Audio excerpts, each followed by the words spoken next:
Olá, hoje vamos falar das formas de Estado e sistemas de governo e vamos usar esse infográfico que simplifica demais, né? Mas isso aqui é ensino médio, a gente quer ter uma noção. Depois, quem quiser estudar ciência política está convidado a estudar. Vamos então aqui começar com o nosso ponto de partida, que é a pergunta fundamental. A sociedade institui o Estado? E a gente vai usar uma sequência de perguntas sempre com respostas binárias, sim ou não. Daí que está a nossa grande simplificação aqui, por isso que dá para fazer numa folhinha um infográfico, né? Vamos começar com o não. Não institui o Estado. Então a gente pergunta, peraí, então as relações de poder são definidas por relações de parentesco? Se a resposta for sim, relações familiares, relações de clã, então nós estamos no tribalismo. As relações tribais é que organizam essa sociedade. Perfeito. Se não são relações de parentesco e se as pessoas mantêm a sua liberdade dentro de uma coletividade, ou seja, uma coletividade de pessoas livres, e a resposta para isso for sim, então nós estamos no anarquismo coletivista. Então o anarquismo, ele propõe exatamente a organização do poder sem o Estado. Tá? Aqui as ilustrações, para a gente se divertir, né? São os homens palitos, então, né? Mas às vezes exageram um pouco, às vezes exageram menos. Aqui no anarquismo coletivista está todo mundo igualzinho, exatamente por isso, uma coletividade de pessoas livres. Aqui, conforme a peninha que está, é a sua família na tribo. Muito bem. Com isso, a gente acabou aqui as principais formas que se encontram aí na história, né? Sem o Estado. Então aqui não institui o Estado. Então agora vamos para o lado em que vai instituir o Estado. Então aí arrumou bandeirinha, está todo mundo feliz, o Estado está instituído, muito bom. Primeira pergunta-chave é se o povo participa do poder e da organização do Estado. E nós vamos começar pelo lado do não, lado de cá agora. Então, vamos passar uma faixa aqui e olhar este canto aqui do não. Do não. Primeira pergunta que a gente vai fazer é se o poder é exercido apenas por um grupo ou por uma certa classe social. Né? Se a resposta para isso for não, a gente vai perguntar se o poder é exercido apenas por uma pessoa. A resposta for sim, você está numa tirania. Agora, essa pessoa é acidental, uma pessoa qualquer, ou ela sempre pertence a uma mesma família ou dinastia? Então, se a resposta para isso for não, eu tenho uma ditadura pessoal ou tirania. Se for sempre uma pessoa de uma mesma família ou de um grupo de famílias, eu tenho uma monarquia absoluta. Tá? Agora, se é um grupo que sempre exerce o poder e dentro desse grupo eles dão um jeito lá de escolher quem vai liderar, então eu estou numa oligarquia. Oligo, poucos, né? Aqui, a princípio, e, portanto, governo. Aí, esse grupo é militar? Se a resposta for sim, eu estou numa ditadura de tipo militar. Se não, é uma classe religiosa, então, se for, é uma teocracia ou uma ditadura religiosa.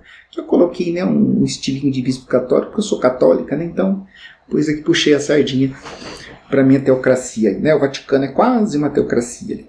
Né? Então, o que acontece? Eu tenho aqui, na verdade, nas oligarquias, eu posso ter uma lista infinita, conforme o grupo. Por exemplo, alguns consideram, esse grupo é sempre um grupo técnico de uma certa burocracia. Então eu tenho uma tecnoburocracia. Né? Então aqui você tem uma lista infinita. A gente viu com mais frequência na história as ditaduras militares e as ditaduras religiosas. Então, coloquei aqui as duas. Bom, agora eu vou voltar e vou perguntar, o povo participa do poder e da organização do Estado? E a resposta vai ser sim. Então eu estou muito perto do chamado Estado democrático. Porque o povo participa do poder e da organização do Estado. Ele organiza o Estado, ele governa o Estado. O povo elege o chefe de Estado? Porque eu poderia ter democracias diretas, mas isso não acontece mais. Então eu tenho tudo por representação. Então aí vai aparecer as formas da monarquia e vão aparecer as formas da monarquia e da república. Se o povo elege o chefe de Estado, eu vou para a república. Se ele não elege, mas de alguma forma ele escolheu a monarquia e a família ou dinastia dessa monarquia, então ele tem a monarquia. Ele não elege, mas ele em algum momento histórico reconheceu ou estabeleceu essa tradição.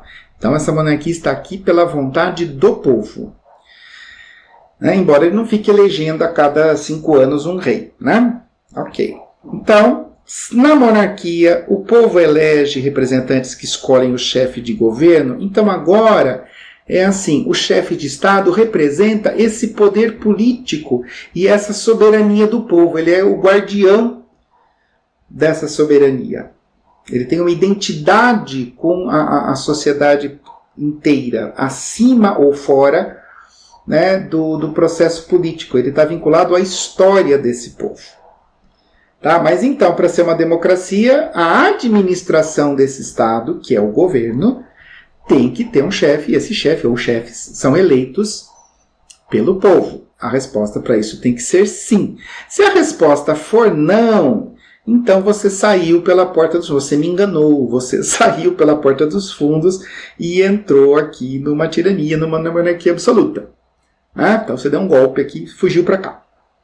Do contrário, permaneceu na democracia, o povo de alguma forma elege representantes que de alguma forma escolhem o chefe de governo, ou nesse processo eleitoral do povo já sai o chefe de governo, então você está numa monarquia parlamentar.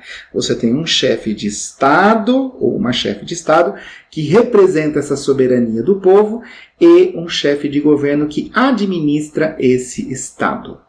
Por isso que, né, a rainha nunca cai e os primeiros-ministros toda hora estão caindo. Porque eles estão administrando, a administração não está boa, troca. Perfeito. Se o povo elege já o chefe de Estado, então você tem uma república, uma coisa pública mesmo desde o começo. Então a gente vai ter aqui um representante eleito do chefe de Estado. Mais ainda, esse Estado distingue 2 cargos, um para chefe de Estado, que representa essa soberania do povo, e outro para chefe do governo, que representa a administração do Estado. Se a resposta para isso for não, você está no presidencialismo. Uma mesma pessoa é chefe de Estado e chefe de governo. Então você está na república, porque você tem um chefe de Estado eleito pelo povo, presidencialista, porque esse chefe de Estado também é chefe de governo. Mas, se você tiver a distinção entre chefe de Estado e chefe de governo, você está também no parlamentarismo, mas agora na república parlamentar. Então, nós temos lá uma presidenta, um presidente e uma primeira-ministra ou primeiro-ministro, pessoas distintas, uma no papel de chefe de Estado, outra no papel de chefe de governo. Como monarquia parlamentar, exemplo clássico, a Inglaterra, né? Também a Espanha. Como república parlamentar, exemplos clássicos, a França e a Alemanha. Toda hora se eu falar lá do primeiro-ministro, se a gente perguntar quem é o presidente da França, quem é o presidente da Alemanha, você vai ter dificuldade de saber, você vai ter que jogar no Google para saber. E a república presidencialista, como é o caso do Brasil, né, que a gente tem presidente da república. Essas são as formas de Estado e sistemas de governo mais comuns que a gente viu na história, que você ouve também no noticiário, e que, portanto, fazem parte aí do nosso cotidiano político. É só isso. Obrigado.